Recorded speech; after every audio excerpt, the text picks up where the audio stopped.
Hey everybody, it's Charles, your hobby hero, coming at you with another video today where I'm going to be recapping my Chicago Championship experience. Before we get started though, if you haven't already, please hit that subscribe button down in the bottom corner. I do appreciate it. I do put out regular content about the hobbies I love the most, with this channel being dedicated to the Lorcana game. Now, I just came back from a weekend of gaming at the Chicago Lorcana Championships and had an absolute blast, and I wanted to share with you guys the deck that I chose to play, my experience in the main tournament, and my overall experience with the weekend. Before we jump all the way in though, a special shout out to those of you who are subscribed that I ran into at the event. It was a pleasure to meet you guys all in person. I appreciated the kind words and getting to interact and hang out with every one of you. For those of you I may have run into but we didn't get the opportunity to talk, next time I hope we get a chance to connect. And without further ado, let's go ahead and jump into the video.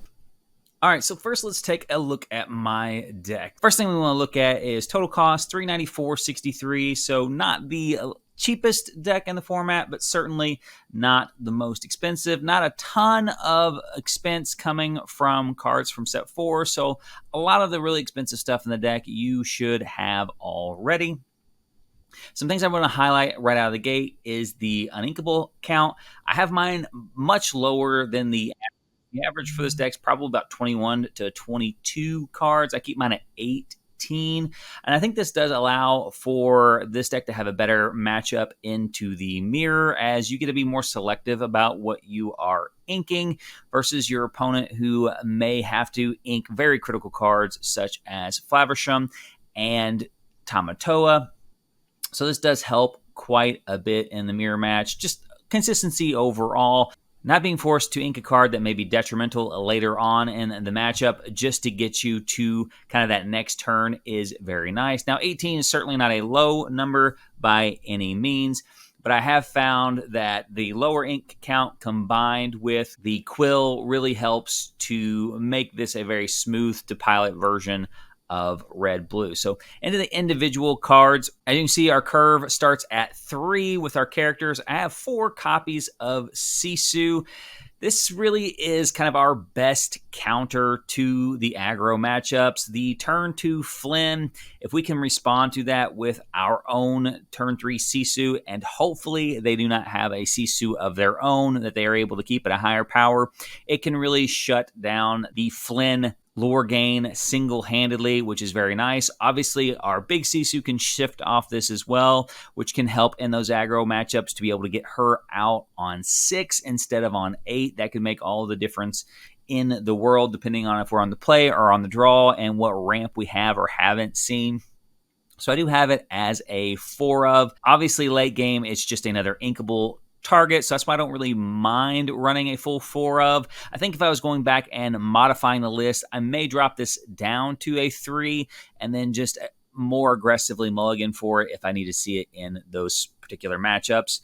The 2 copies of Judy Hopps are my kind of tech piece for the deck. The deck's got about 3 to 4 slots in it that I would say that can really be teched specifically to what meta you're anticipating. And I anticipated to see a lot of the mirror and a lot of the blue steel decks at the Chicago Championships, and I wasn't wrong. This card did come into play several times. One thing I do want to talk about on this card, because I do feel like it's a card that does get omitted from a lot of these lists, is not only its ability to disrupt other item-heavy decks, but in a pinch and off the top, you can use her to come in, has a decent stat body, and then you can use her ability on one of your own items to help dig a little deeper into your deck as well. Sort of like a budget version of Flaversham if you don't have a Flaversham to eat those items.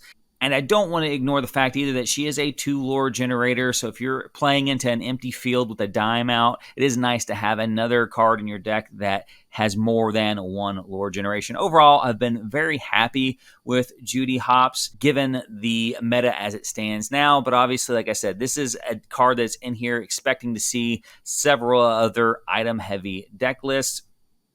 And if that's not the meta that you are anticipating to see wherever you're playing, whether that be locally, at a store championship, or at the next large event that you'd be going to, this is a card that you could tech out into something different.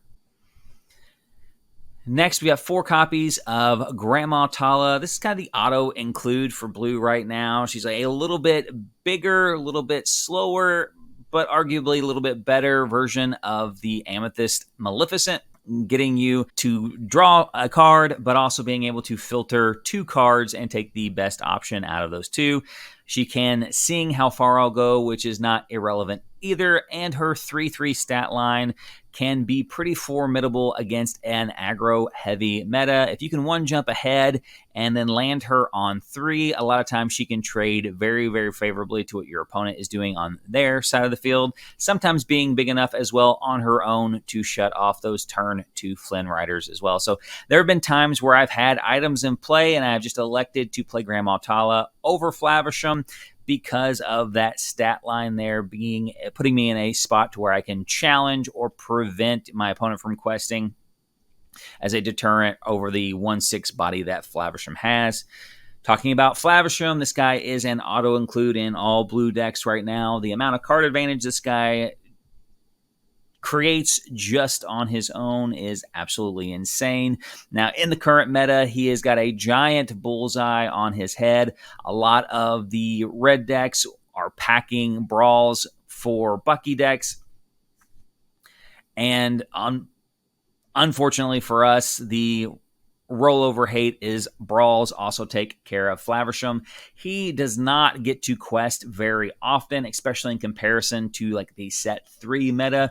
But even still, pulling a card out of their hand as removal and drawing 2 cards as he comes into play is very, very powerful. And if you can get yours in play first, a lot of times it will help dictate what your opponent's got to do on their turn, because they just can't let him run wild. Amazing card. Doesn't need much defense or explanation in a red-blue list, but always want to talk about some of the advantages and disadvantages of the cards in the current meta. And right now, he has got a big target on his head with plenty of removal options to knock him out early. Next up is Maui as a 4-of. I really like Maui as a 4-of. I've seen some lists cutting him back to like 3, and even in some extreme circumstances 2. I think with the popularity of locations kind of rising right now as a good counter to some of the less power focused decks, I don't really think you can afford to drop him down to 4. And I've tested a couple lists, even playing like a 5th and 6th copy with Scar and or Hercules to kind of help improve those matchups. Ruby Amethyst in particular, where they can drop that turn 4 castle. So being able to challenge that before they can get control of the board and really pull up to an unsafe number of lore for you is essential. And the fact that he's inkable in those matchups where he's not that important, you can always just put him into your inkwell. This card, in my opinion, still a definitive 4-of in the current format, and I will be keeping him at a 4-of. And depending on what the meta looks like after this weekend's championship, I may try to move back up into the 5th or 6th rusher in that Scar and or Hercules. Next, we've got Medusa. I have her as a 3-of. I have seen people run her as a 4-of in a lot of lists. This is not a card that gets skimped on very often in these red-blue lists, as she has just got an absolute plethora of targets to hit, all on her own. And with the addition of Ice Block, she can take out almost every relevant target in the meta currently, as long as they don't have Ward. She stays behind with a pretty respectable 4/4 body afterwards and can sing How Far I'll Go on the following turns. Just an absolute MVP. The only reason I don't have her as a 4-of in the deck is that fact that she is uninkable. If she were inkable, I think she'd be an auto-include 4-of in every single Ruby deck that's out there. But if you can find the room for a 4th copy in your uninkable count, then I don't fault you for that either. Very few times am I upset to see this card off the top of my deck or sitting in my hand. Just an absolute beast, and with the addition of Ice Block, has just a number of functions inside the current meta. Next up is another new addition from set 4, and that is the 8-drop Sisu, the Empowered Sibling. The stat line is very impressive, honestly, for what the ability this card has, which is the I got this. When you play this character, banish all opposing characters with 2 strength or less. This, in combination with the ice block, makes this basically a one-sided be prepared that leaves a body behind. And again, a very respectable body at that. A 3 lore generator is nothing to scoff at, especially in a list like this where we're playing cards like Lucky Dime. It allows you to catch up very, very quickly after using the first part of your game to kind of set up afterwards. And the set 3 meta, think sort of like what Hades functioned as, that ability to clear your opponent's board and leave a body behind. But this one has the potential to completely take out your opponent's side of the board and leave a 3 lore generator behind and not just a 2 lore generator. That 5 strength is very important as it makes her very hard to be banished with a lot of the removal that is currently getting played, requiring like 2 Lucky Dime activations on her for, things like Madame Medusa, 3 Dime activations for things like Brawl, which are just not common scenarios from the red-blue side of the table. She trades favorably into a Maui, as well as that 5 strength will take out a healthy Maui. Now, Along Came Zeus does deal with her probably the best of any removal in the format, but even still, like you said, those steel matchups are usually very low to the ground, so she's usually done enough by just coming into play. And if she is able to stick around and generate some lore for you afterwards, very nice indeed. Now, I have seen a few of the lists that are electing to kind of move back to the heavier Be Prepared and fewer of the 8-drop Sisus. I've got to say, I was not in very many situations where I had a Sisu in hand and wished it were a Be Prepared, or that a Be Prepared in a situation where I had played a Sisu would have been more advantageous. The fact that she can come in on 6 and perform hopefully the equivalent of a Be Prepared is very nice. The fact that she can come in and shift and wipe out all of their smaller characters, and then if she shifted, has that ability to challenge with this 5/4 stat line into any large remaining characters they have left is very nice as well. Had a number of times where I was able to shift her on 6 to wipe out a small board of Emerald Steel and then trade into their Exerted Beast, which was very nice. She survived the encounter. The Beast did not. So I'm still a bigger fan of the Be Prepared in the list, or I'm still a bigger fan of Sisu in the list over Be Prepared. Not to say cut Be Prepareds entirely. And finding the right count is going to depend largely on your playstyle and the meta that you're anticipating going up to. But I like Sisu at a 3 right now. That could change going forward, kind of seeing how the meta adjusts to the results at Chicago. 4 of Tamatoa. This one is a no-brainer. This card is usually the card that closes out the games for you. I will say, talking about Sisu a little bit more, she has been a closer for me in a number of games that I've played. Again, that 3 lore generation, especially with a dime in play, can really catch things up quite quickly.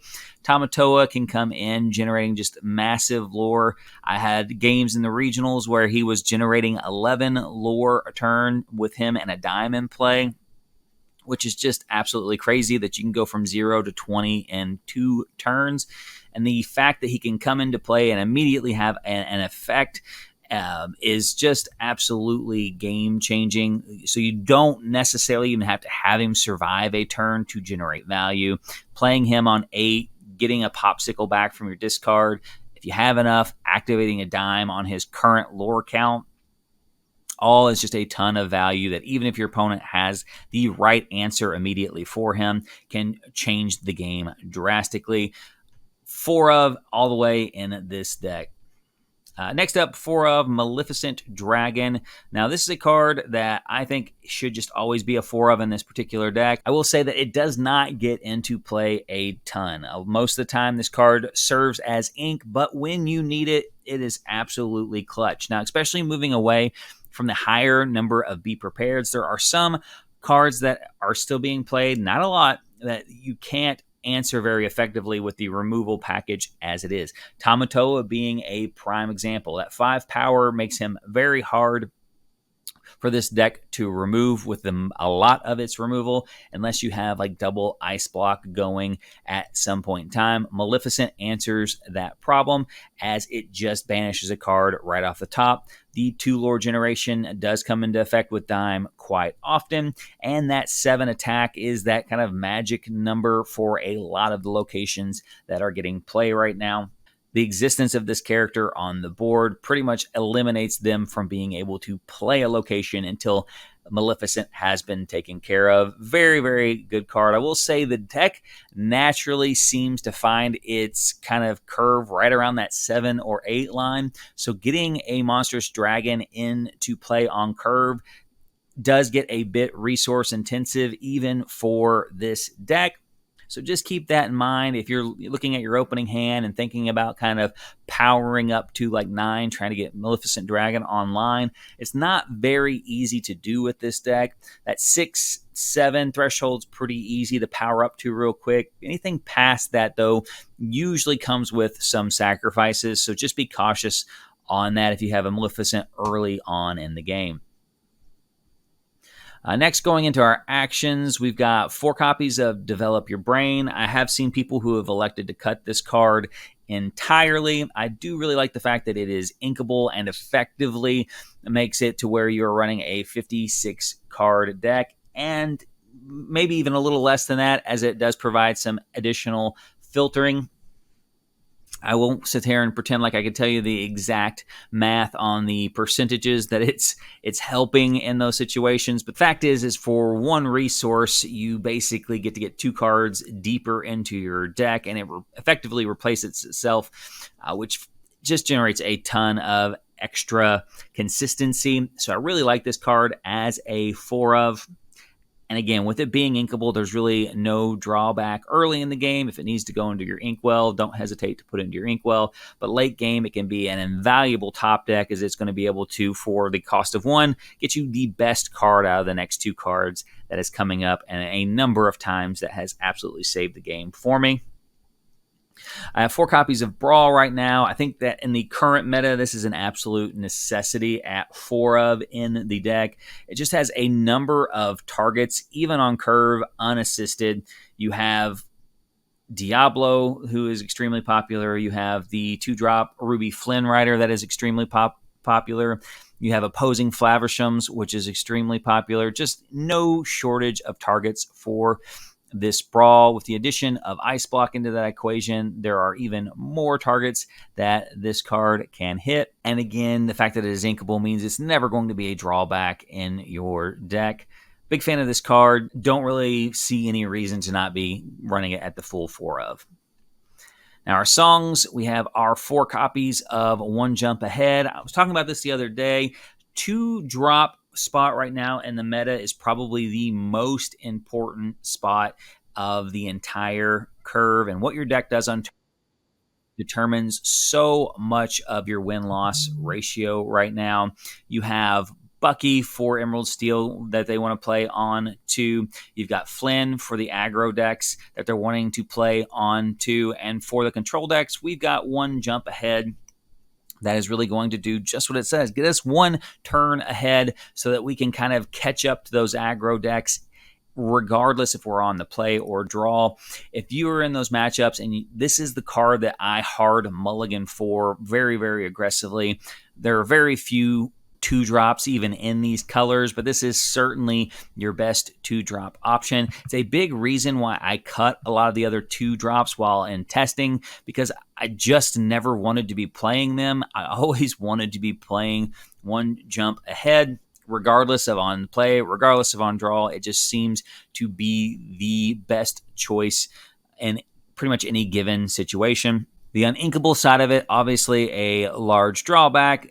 Later in the game, it usually just goes under with your quill, or possibly if you just have any extra ink at the end of a turn, using it to jump ahead. But do be cautious. You obviously don't get to see the card that you put in there, and in certain matchups, you don't want to take unnecessary risks. If you're already sitting at plenty of ink to do whatever you want to, you don't want to run the risk of possibly putting your win condition into your inkwell. All that to say, just don't use it if there's not a reason to use it. Save it. You might need it if you do end up drawing that quill and needing to ramp at that point in time. But overall, just absolutely amazing 2-drop play here. How far I go? I have at 2 copies, and I know a lot of people run this at 4. And I don't want it to sound like I don't like this card, because I really do like this card. I talked about it early on, though. I really do value keeping my ink count lower, and I don't value extra copies of this card more than any of the other uninkable copies I currently have in the deck. And I don't value this card enough to reduce my overall inkable count of the deck. Now, that could change. I don't know what would make me change my opinion on that. I really like this card as a 2 of. I feel like I see it as often as I would like to see it as a 2 of. As I mentioned before, there's a ton of removal that's getting played in the format that specifically targets early board characters. So very infrequently am I able to sing this card unless it's very late in the game. And when I do it, then it really just feels like a win more card. You really want to play this one like off of that turn 4, Grandma Tala that you played, or possibly the Maui or Madame Medusa that survives a full turn past. And that situation doesn't come up a ton. Any later in the game, if you've already got 4 characters sticking on the board, it really just feels like I said, like a win more card in that situation. Still a great card. Still really like the card when it goes off. Just don't see a spot for 2 more copies of it in my build. Next, we've got Be Prepared. I have Be Prepared as a 1 of in the deck. I will say I would love to find room for a second copy of Be Prepared in the deck. I don't think I want a 4th copy of Sisu in the build, as I feel like I see her enough. But there are those situations where I said that there are some characters in some certain decks that get played that aren't real susceptible to our current removal packages, and having a second copy of Be Prepared in the list would make me feel a lot more comfortable in the current meta. I don't like the idea of going much higher than that, as there is a lot of the 2-drop Ursula that is still going around in Emerald, and giving them more targets to rip cards out of your hand before they empty your hand with a Bucky just feels bad. Anytime that they can get value out of her, it usually can tip the scale and emptying your hand that much faster. So I do want to keep my song count relatively low, but I do feel like I would like to find another spot in this list for a second copy of Be Prepared. And that may be nothing more than just like a safety net. I mean, obviously, if I'm digging for that card specifically, having a second copy in there is going to make it more likely. If I have to ink it early on underneath a quill, knowing it's my only copy that I'm going to see possibly throughout for the rest of that matchup can feel a little rough. Knowing I have a second copy in there may make it a little easier to ink that card under the quill whenever it's maybe not even necessary in that particular matchup. Just that that emotional safety net maybe of the second copy in the deck is really what I'm looking for. Overall, the deck performed very well with a single copy. I think there was a total of maybe 1 game where a Be Prepared would have determined or changed a loss on my part to a win on my part. And I don't know that that's really saying that the card's necessary at a second copy. But again, I wouldn't fault you to run 2 copies. I would probably be very cautious to run any more than that, though. Going into our items, I do have 3 copies of Ice Block. I have seen some people run lists with only 2 copies of Ice Block, and I've seen some lists that are running 4 copies of Ice Block. And I don't really like any number but 3, and I'll tell you why. I know it sounds really arbitrary, but a lot of times you need in certain matchups to have 2 Ice Blocks in play. There are a lot of characters currently running around in the meta that are bringing 5 power to the table. And to be able to take them out, you need 2 Ice Blocks and a Medusa. You also have Lumieres that are going around, and sometimes you need 2 Ice Blocks to knock down 2 characters to under that 2 threshold so that your Sisu can still come in and finish off their entire board. Any more than that, I think you're starting to run into issues with your ink counts. And any less than that, I think you're running into issues with just not seeing enough ice blocks or not seeing ice block with enough frequency that it's going to really make a difference in the deck and the removal package that you have. Now, if you're not as focused on Sisu, like I've seen some lists that are running like 4 B preps still, then maybe you don't need, ice block at a 3 of. Maybe you can go down to like a 2 of. But if you're like me and really kind of leaning into that strength-based removal package, then I think 3 is the right number for this deck. 4 copies of Popsicle. There's really no reason to run any less than that. It is a 1 ink investment to replace itself in your hand and then also give you an item as a target for your Flavershams or your Judy Hops to draw even more cards. It makes your Tamatoa quest 4 more. Just an amazing card all the way around. The secondary ability to remove 2 damage is also not irrelevant, and in many cases has saved me the game as well, keeping Maui, with more than 2 willpower after an exchange against a steel deck is very powerful. And just in general, being able to kind of punish a deck from not being able to finish a character off in a single action or a single challenge is just a very nice ability to have on the board as well. For Fishbone Quills, now I will say that this card is far less effective in set 4 meta than it was in set 3 meta. Not to say that it's any worse, with the meta being just a little bit faster than it was in set 3. Sometimes you don't have the liberty of taking the turn on turn 3 to play it and try to jump ahead that much further. Cards like Flynn Rider gaining 3 lore a turn in addition to whatever they may be questing for on those decks really just makes this kind of a luxury play if you are on the draw especially. Now in other matchups, this card is still absolutely an MVP, and certainly while we see less Whole New World going around than we did last meta, there are still decks that are out there that are running it, and this card is just absolutely phenomenal into a Whole New World and can help you really take away a game, especially if you're on the draw and you have the liberty to play this after a 1 jump ahead. You can be very, very far ahead very early in the game in certain matchups. So still a very great card, very much a 4 of in this deck. It is inkable. I just wanted to kind of say that, if you were used to playing Ruby Sapphire in set 3, it's not quite the auto slap down on turn 3 that it was in prior metas.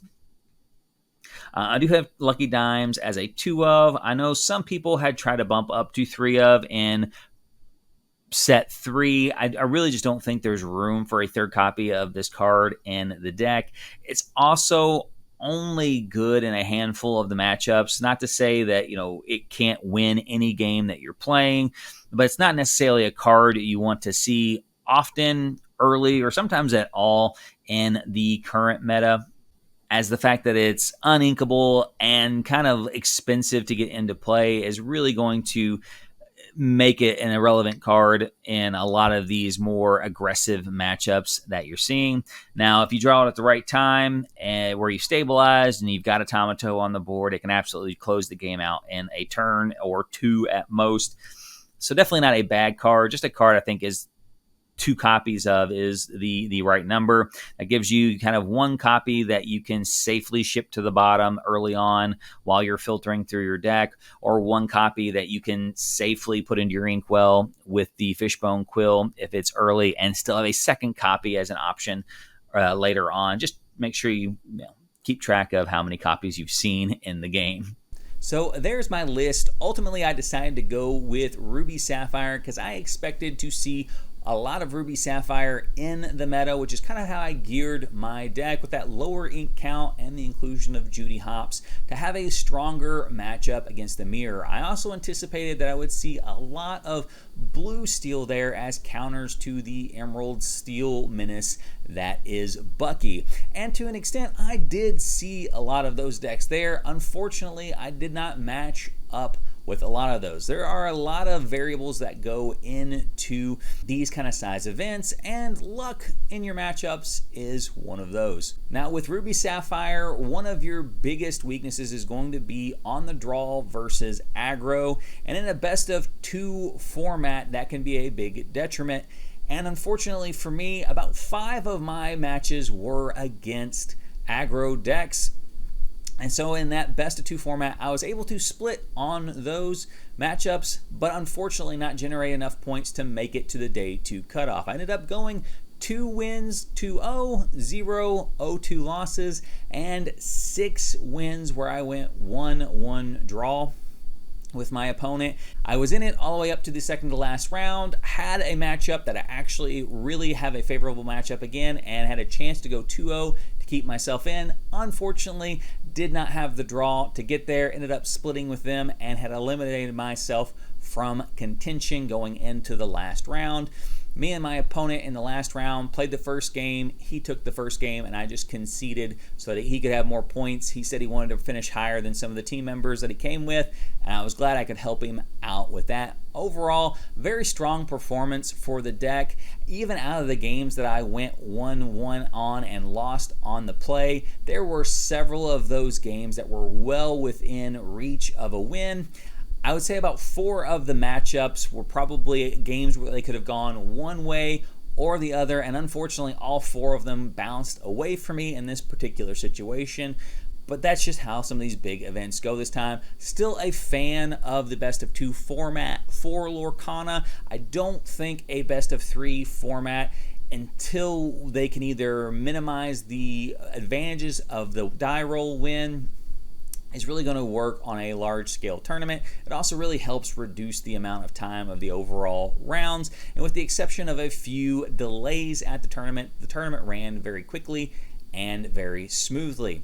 Now, talking specifically about the tournament, for those of you who went to Atlanta or heard about Atlanta, it did not go well, and I'm glad to see that PPG and Ravensburger really listened to the feedback and made a ton of adjustments for it. First of all, being more tickets for those of us who stayed in the main event. Now for Atlanta, again, you're talking about like the top 3%, I think, of competitors in that event were the only ones that were going to make it to day 2. So very early on, it would become very evident that you were not going to make it, and therefore there was no incentive to stay and play. This time, they added tickets for the number of points that you acquired through your first day, all the way up to, if you had earned 30 points during the day, you could earn 20 of the prize wall tickets, which translated directly to one of the Rapunzel promos that you could get off of the prize wall. This small change in and of itself kept a whopping 88% of the players playing all the way up to the final 9th round of the tournament, which is absolutely huge, because for everybody playing, a lot of them still had something on the line in that last round. With one of the people I went with able to cross that 30-point threshold in the 9th round and take that extra 20 tickets, which was really awesome, really great little addition from Ravensburger, and just absolutely phenomenal decision all the way around. The other was side events, and this is actually a twofold one. They added fire on demand side events that didn't have to be registered through Melee, wasn't clunky. You just walked up, signed up. As soon as there were 8 people there, they fired. You didn't have to wait for any other pods to get finished, anything crazy like that. Your table was its own table, and you could do it as many times as time would permit. Now, they did not have constructed ones originally announced, but in another, opening up their ears moment, towards the end of the second day, they did open up about a 2-hour window of constructed fire on demand 8-person events, so that people could take the deck that they had played the day before and go into the day and have some fun and win some more tickets, hopefully towards that prize wall. So a lot more tickets. They also adjusted a lot of the prices for the tickets that were given out, with reductions and basically all the apparel coming down quite a bit, and even the mat that was very highly sought after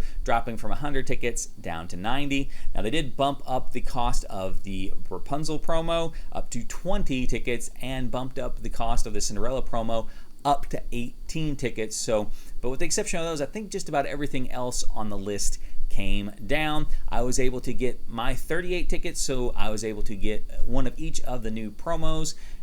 as well as most of the people that I went with were able to secure those extra tickets from the day 2 events to get the promos that they were looking for as well. So overall, the entire group we went with performed very, very well, and were able to secure the cards that they were hoping to get their hands on, obviously with the exclusion of the top 64 promos. The venue itself was very nice as well at the Hyatt Regency O'Hare. The room was very sizable, that was really well cooled, with some people even complaining that it was too cold throughout the venue, which if you've ever been in a room with 1,000 people in the same room isn't usually a problem, so that they were able to keep that to a level so it was comfortable throughout the day. Was very nice and enjoyable. The tables were the right size as well. If you weren't familiar, the Atlanta tables being very narrow made it hard to get 2 play mats on the table at the same time. That was not an issue in Chicago. And overall, just a great venue experience. Location in Chicago was very nice as well. Lots of food, lots of amenities, very close, even within walking distance of the main venue. Certainly not a long Uber ride if you guys are flying in, and certainly not like a long Uber ride if you weren't wanting to drive anywhere. We were able to go out and get dinner at a variety of Chicago's local restaurants, and just all in all had a great time. So all in all, very fun experience. Even though I didn't make day 2 of the event, got to play in a lot of drafts, meet a lot of people, which is really the best part of any of these events, is getting to connect with other people who love and are passionate about the hobby in the same way that you guys are. I hope to do another one this year, if not multiple ones this year. I would love to hear which ones you guys are planning on attending. And if I saw you at the event and you said, hey, make sure you leave a comment down below. Until next time, guys, Hobby Hero.